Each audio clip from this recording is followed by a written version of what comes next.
Okay, let's take a look at these. 718 balance patch adjustment preview. Now, all you guys should know by now that because of the World Cup, they've pushed back the balance patch a little bit, right? And the reason for that is the balance patches don't drop during the finals, and that they didn't drop during the end of the qualifiers. They didn't want to throw the last few days of the World Cup into a tizzy, so they did it this way so that the adjustment would hit right at the beginning of the World Cup and then right after the World Cup is over to kind of protect it a little bit. Hello Epic 7, we appreciate the interest and support of all of our heirs who have continued their adventures with us in Epic 7. With these balance adjustments, we plan to implement changes to Epic 7 to 7 heroes, to 7 epic heroes, and 4 artifacts. These changes are scheduled to take effect on following the update on the 18th. With this balance adjustment, we've made the following changes. Okay, Remnant Violet. Oh my god. I hope it's not too late. I hope they did something to make him viable because he is just in a very bad place right now. Sylvan Sage Vivian. Maybe they buffed her to catch up with ML Luna, you know what I mean? Huh? Yuna, so free unit. They're buffing a free unit who has garbage damage. Free Spirit Tieria. They're buffing unit that's so free, she has free in her name. Mercedes, they're buffing a free unit. What are they doing to Mercedes? I guess she's fallen off a bit competitively, but she's still really, really good. Camilla, okay, you now have my attention. You're buffing my girl Camilla. And Aither. Aither? Okay, we're buffing Aither, guys. I've noticed that 1, 2, 3, 4 of these units are free units. They're not gotcha units. So that's kind of interesting. Like over half, more than half of the balance patch is buffing non-gotcha units. And artifacts. What the fuck? The artifacts are all 3-star? We're not buffing any 4 or 5-star artifacts. We're buffing Mighty Yaksha, Goblin Lamp, Envoy's Pipe, and Ascending Axe. I barely know what half of these things do. Okay, well, let's dive right into it. How did they save our Lord and Savior, Remnant Violet? Okay, so they're increasing his damage. That's great because Violet didn't hit very hard, I guess. So Violet now hits harder, so that's nice. And you know what? I'm memeing on that, right? We're in a world now where everything has about 10k more health than it had a year ago. So increasing the damage of this unit is probably important because he needs to be able to actually kill things before he dies. At the start of the battle and at the end of the caster's turn has a 100% chance to increase the evasion, so they're getting rid of his evasion buff and they're replacing it with 50% baked in evasion. It finally happened, people. Violet gets baked in evasion. No more stripping Violet. No more, you know, Conqueror Lilius ruining him. He actually can have evasion built in. And if it's 35% and then this takes it up to 50, that's kind of sad. It'd be really nice if he had 65%, but yeah, we'll see. And they're increasing his damage on both of his attack skills. I don't think this is going to increase his use, but it definitely patches his problem. This isn't a balance patch. This isn't a balance, guys. This is a fix. This is the way his kit should have been from the start. The only buff to this is the damage increase. This isn't a buff. This is correcting an anathema that shouldn't have existed. This is the way this unit always should have worked. In the modern day of AoE seal and the tremendous amount of damage that's being dished out and the pop damage, right? Every other unit doing an attack and then having some kind of fixed true damage pop effect that goes right through evasions. I don't know that this is going to bring back our Lord and Savior Violet, but hopefully he gets to see a little bit more play, because what a cool unit. Love the Edgelord. Sylvan Sage Vivian. So let's see, what are we doing? We are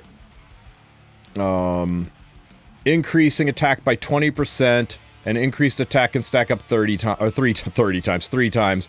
So we're giving her a you know, minor hell cutter, right? We're giving her 20%, up to 20, 40, up to 60% boost to her attack. That's pretty significant, especially for a tanky unit who can stick around for multiple turns. So we're giving her potentially 20 to 60% more attack and increasing her damage. So that makes mana attunement hit a lot harder. And her insight skill at the start, what are we taking away? At the start of the battle gains 3 focus, and at the start of the turn gains 1 focus, right? They're getting away of her, they're taking away her gaining the focus, and they're replacing it with, at the start of the first battle, she's at full focus.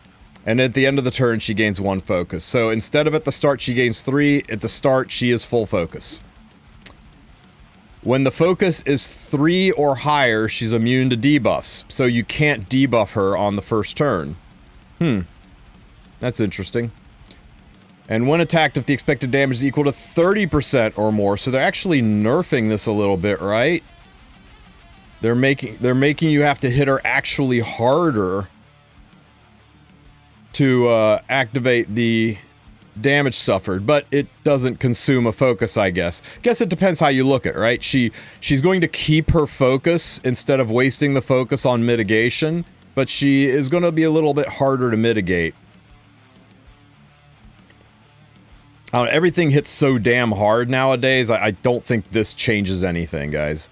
I think things that were doing 25% of her health last year are doing 30% or more of her health this year, so I really don't think this changes anything. It just kind of makes it more current with the expectations of the amount of damage that gets dished out in a modern era. Attacks all enemies, bringing forth the power of nature before healing all allies. Amount recovered is proportional to the caster's attack.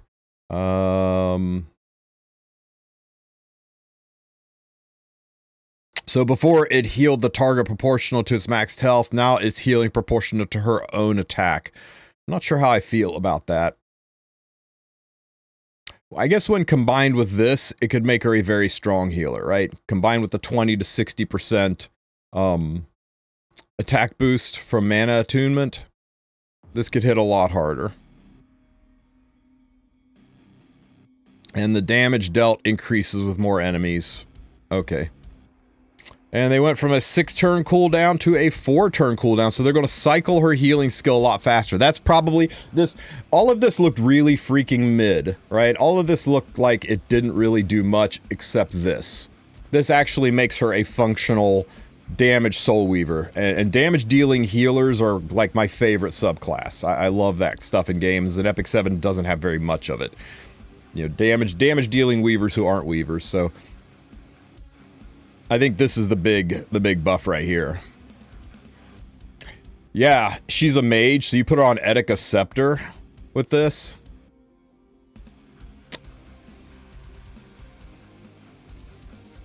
Okay, so long story short, the only things they changed is they made her heal twice as often, and she gets full focus and debuff immunity at the start of the fight. And they upped her damage a little bit and passively increased her attack a little bit. This whole last paragraph here changes nothing. It's just keeping pace with how hard things hit. I don't think this changes her use at all, guys. I think we're all still going to have really well-built Sylvan Sage Vivians that we don't use anywhere because you just pick other units. I don't think it her 2 biggest issues are, 1, she just dies, and 2, she doesn't do enough damage. She is the literal definition of jack of all trades, master of none unit, and I don't think this addresses any of the master of none angles. It makes her a little bit faster on the healing, makes her a little bit harder on the hitting, but I don't know if I have to see the numbers on this, right? We don't really know. Damage dealt increase can be a minor nudge, it could be a massive push. Usually when you see the words damage dealt increase, you're talking about a 10 to 15% bump in damage, but we've seen more. If they really up her damage dealt increase, then suddenly she's viable, right? She can do a lot. Her issues where she doesn't do enough damage, and she doesn't stay alive long enough, which both these 2 things theoretically could fix, depending on how much damage she does.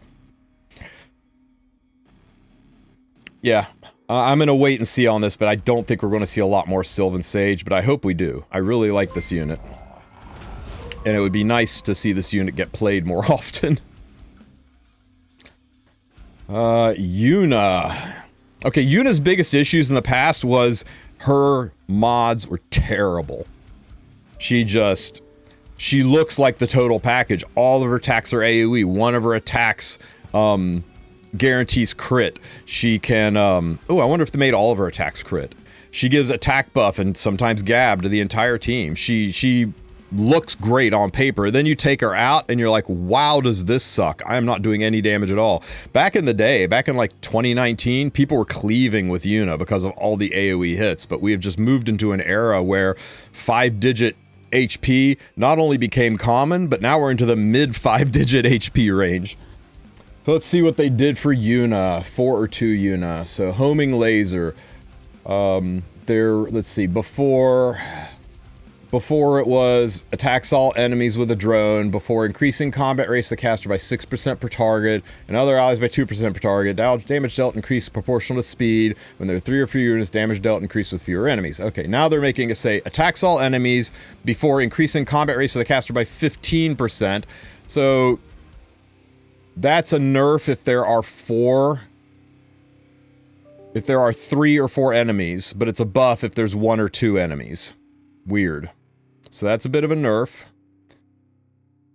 It's a big nerf in PvE where sometimes you have 5, 6, and 7 enemies, right? And increases the combat rates of all allies except for the caster by 5% versus 2% per target. So again, this looks like a nerf. Unless you're fighting targets where there's only 1 or 2 enemies, right? Am I missing something here, guys? Because all they did is reduce her CR pushing. The damage dealt increased is to compensate for when there are 3 or fewer enemies, damage dealt increased with fewer enemies. Guarantee you the difference is going to be when there are 3 or fewer enemies, damage dealt increased with fewer enemies. Probably when you're attacking with 1 enemy, the damage dealt increase when you're attacking with 1 enemy is going to be the equivalent of the damage dealt increased here. They probably normalized that, but they crapped all over the CR push and really hurt her usability in PvE if you're taking her into more than 2 units. Okay. Buffs all allies with drone, increasing their attack for 2 turns is now for 3 turns, and she grants an extra turn. This is just kind of normalizing her with what most 5-star units who give a non-attack attack buff to all allies do. I mean, you know, like Ran. So most all of them, they do 1 skill, they get an extra turn, so they go to those skills, so you don't have a wasted turn. So this is a nice straight up buff. You get your attack and speed buff. But to compensate for it, they increase cooldown by 4 turns. This means the number of times you get to use it doesn't change, right? Because before, it was a 3, you used it, and then you had 3 turns to wait. Now you use it, you have 4 turns to wait, but you get an extra turn, and now you have 3 turns to wait after the extra turn. So it literally is the exact same. This is no change here at all. This is just normalizing the extra turn, right? And Meteor Cannon. Let's see. We are a successful attack will always result in a crit, so we're taking away her ability to always crit. And we are taking away that when she does the big bang attack, she gets an extra turn, and we're replacing it with nothing.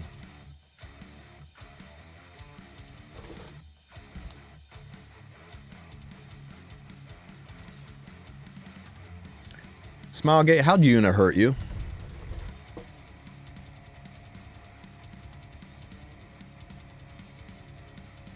I don't see anything in this patch that's anything other than a nerf. They're taking away her CR push for anything but fighting 1 or 2 units. They're taking away the CR push for your party for anything but fighting 1 or 2 units. They're taking away her speed scaling damage. They're taking away her ability to always crit on her S3. They're taking away her ability to go from a big damage attack into an extra attack, which ruins her ability to cleave with her, because you would want to S3, S1 with this skill, and that's what lets you kind of cleave with this unit. That's what lets you overcome her low damage mods, was going from a big bang crit S3 attack into a hard-hitting S1 attack because you could put a ton of attack on her. They're taking away so much from this unit. And they move the extra turn onto a skill that you don't really care about? Nah, this is terrible. This right here, this damage dealt increase has got to be more than just what's going on up here with just normalizing it versus the attack with fewer enemies. This has got to be freaking mental big damage increase because her damage was already in the shitter. The only way you did damage with this unit was S3 into S1. S2 the prior round, you sandbagged it because now you had speed buff and you run her fast so you could lap around, and then you burned your S3 into your S1 and you just did shit tons of damage. Now you can't even play that game anymore. The 5 people that still use this unit in any competitive way can't use this unit anymore. She is significantly worse in PvE. Everything about this is bad. Terrible, terrible change. I see nothing good coming out of the unit change. So let's see. So far we've got this would have been great 1 to 2 years ago. They fixed the unit to way it should have worked, but now the unit's kind of outdated. They hopefully gave us enough damage that this unit is viable now. The healing, cycling faster is good. And then they said nobody's allowed to play Yuna anymore in any meaningful way. Get this unit out of the game. She was somehow too good. So we're nerfing the hell out of her and calling it a buff balance patch. Oh wait, her EEs. Surely the EEs save this. Hang on. Combat readiness increased by 1% per target when using homing laser. Now its combat readiness of the caster increased by an additional 5% when using homing laser. Does that fix it? So we go to 20%. So we're still worse against 4 targets, but we're a little better against 3 targets. Wait, versus 1% per target. 1% per... No, this doesn't save it. This is per target. So if you use this one before versus use this one now, if you attacked 4 units, it's 4% versus 5%. If you're in PvE and you're fighting 6 units... it's 6% versus 5%. Oh wait, and this is only impacting the caster. This said increases, this says combat readiness increase. I assume this is per caster. I don't know if this worked on allies before or not. But this only works on her. So 1% if there was 3 targets, so you would get 18, 19, 20, 21%, and now you're getting 20% of the... It's still shittier. It's still the worst version. It's still better here than it was here with the EE. Now, this artifact doesn't change a damn thing. What's the other, or exclusive equipment? What's the other exclusive equipment do? Has a 30% chance to grant a greater attack. They're getting rid of the greater attack, and they're changing it to... upgrade is unaffected by cooldown. So they're taking her gab away too.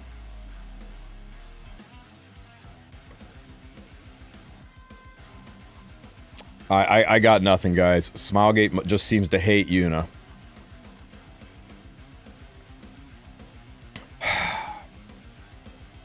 I mean, there were times... I remember the last Hall of Trials where you had to use Yuna? I'm glad that this came out after that, because we're never going to be able to use Yuna again in any meaningful way. Oh my god, that is so sad. I really thought we might see... them make her into a functional unit. Instead, they nerfed her. They took one of the worst 5-star damage dealers in the game and nerfed her. Anyway, free Spirit Tieria. Okay, so they're getting rid of her. A critical hit will increase damage. They're replacing it with damage dealt increased proportion targets max. Okay, so they're going to let her hit harder in PvE. They're increasing her damage, which is nice. Then they're going to increase her damage here. And then they're going to increase her damage here. So I really think they want us to stop using Arbiter Vildred in PvE and use Free Spirit Tieria, because everything about her is just boosting her damage for PvE, right?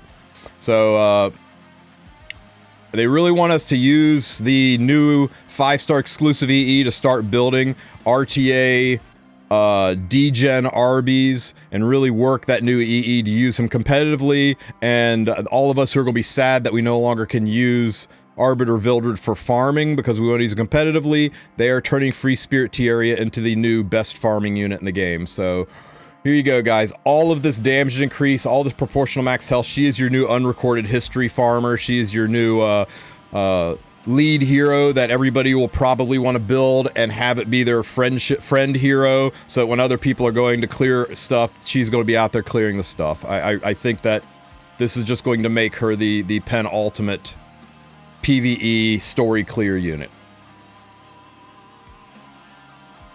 So look at that, an actual real buff that's good for the game. It helps newer players out. Doesn't do much for veterans, but might make unrecorded history a little easier for all of us. But this is good. This helps new and mid-game players achieve in the game. Okay, Mercedes, who for some reason needed a buff. But for some reason, Mercedes needs to hit harder, and she needs to hit harder, and she needs to hit harder and harder. And, oh good, we extend the buff durations. We're taking away damage. A crit will make damage dealt increase, but we're just straight up adding that damage to her skill whether you crit or not. Who's not critting with Fire Mercedes? We're taking away the soul burn increases damage dealt and just making her damage dealt increased with or without a soul burn. We're changing her soul burn from increased damage dealt to that's just baked into the kit. So whatever her damage does when she's soul burned is the damage she's going to do now, trust. And you're letting her extend buffs granted by this skill, which is nice. Those are attack buffs. And that's nice that we get longer attack buffs. We're in a day and age where 2-turn buffs just aren't cutting it anymore. More damage on her S1.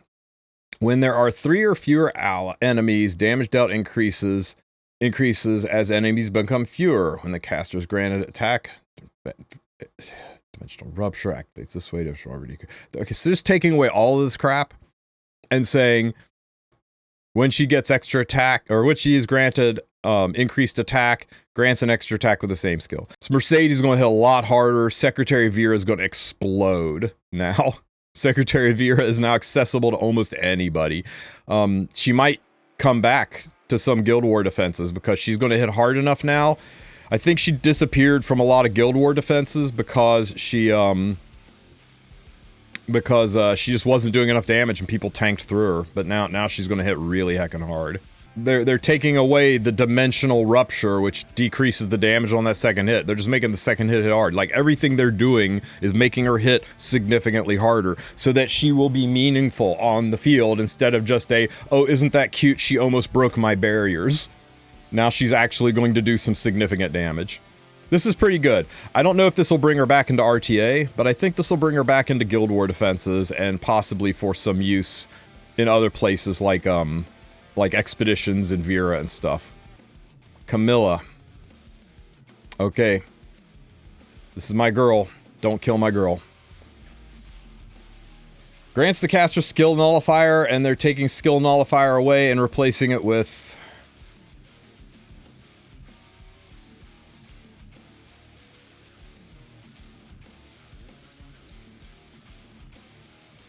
God damn it, Smilegate. It's somewhere else, right? Skill nullifier somewhere else. What the hell? Why? Why would you take a unit who is glass, a unit who has a lot of trouble with survival, and take away the one thing she has that lets her survive? I mean, most people like stick her on Benny Mars Tachi and just run her with her skills off. Most people have other things, attack buffer, and then all they do is S1, and sometimes they soul burn S1. But that's not the case when you're taking her into harder content, when you're taking her into Hall of Trials, when you're taking her especially into Abyss Floors. That skill nullifier kept her alive. You did that S2 skill to give her skill nullifier so that you could then do a skill and survive. Sometimes she's on a sliver of health and you pop that skill null so that she could survive long enough for the healer to come around and fix her problems. And they're taking that away. Ah, fam, this is terrible. This is a huge step backwards for Camilla. Now, it doesn't change the everyday usage for her, right? The everyday usage, you did not use her S2 or S3. You just sat there and kept her skills off on auto and spammed S1. They didn't change her S1's damage at all. All they did was take away from her. They made her S3 hit a little bit harder. I mean, the extra turn on the attack is nice, I guess. But this doesn't change my normal everyday usage of her, but it's going to change some of the guides that I made on how to do Abyss. So I don't like this. All they did was make this unit worse.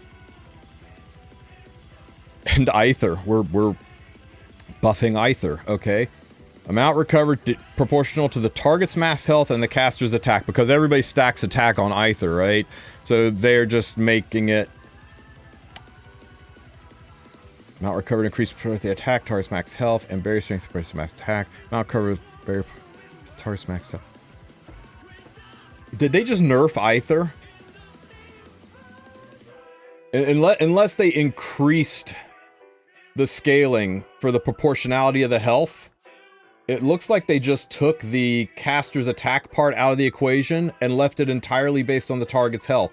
So unless it's a larger modifier of the target's health, they're just taking away the attack component of the barrier. So I can't imagine they nerfed Aither, right? Surely they increased the scaling on the target health, barrier, and healing.